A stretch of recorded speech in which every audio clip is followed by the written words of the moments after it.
Vandet kommer regnende ned på himlen, og noget fordamper med det samme. Noget siver ned i jorden og bliver senere hen renset på et rensningsanlæg og bliver sendt ud til forbrugeren, hvor det vil blive skyllet ud og ende i en havet, andre vandløb eller nye rensningsanlægger, hvor det vil fordampe og sive op i skyerne. På et tidspunkt vil vandet sive op i skyerne, og så vil det begynde at regne, og så vil processen nu begynde forfra.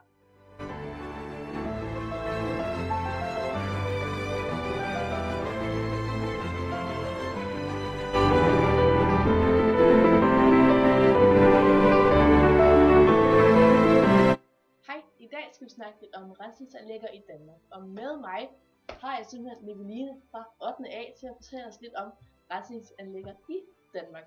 Og Nicoline, hvor kommer vand fra? Det kommer fra jorden, og i Danmark renser man det faktisk på 3 forskellige måder, inden man drikker det. Hvordan renser man så vandet? Først så renser man det mekanisk, hvor man fjerner større ting, som f.eks. hvis du nu kommer til at smide en vatpind eller noget lignende i toilettet, så bliver det fjernet i denne omgang. Hvad er så den næste måde, man renser vandet på? I næste omgang, der renser man vandet kemisk, hvor man tilsætter kemikalier for at dræbe bakterier. Hvad så med den sidste omgang? Den sidste rensning, det er den biologiske rensning, hvor man sætter nogle søde bakterier ned i vandet for at fjerne nogle dårlige stoffer, der er i vandet. Hvor lang tid tager den her proces så? Det tager 24 timer at få renset vandet til, at det bliver drikkevand. Tak fordi du ville komme og snakke med mig her i dag, Nicoline. Det var så lidt, det var en meget glæde at fortælle jer lidt om rensningsanlægget.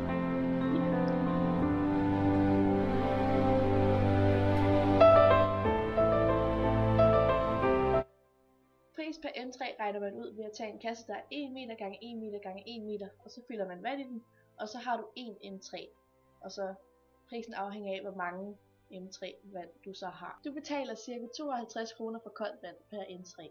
Varmt vand koster mere, fordi det skal varmes op, så det koster ca. 82 kroner for varmt vand per M3. Hver dansker bruger i gennemsnit 114 liter vand om dagen. Heraf er de 40 liter varmt vand. 114 liter om dagen svarer til 41 M3 per person per år.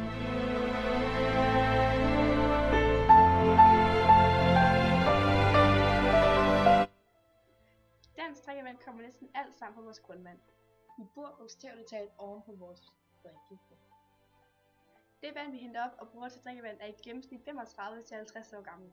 Grundvandet har engang været regnvand. Der kan gå helt op til 10.000 år før regnvand bliver til grundvand.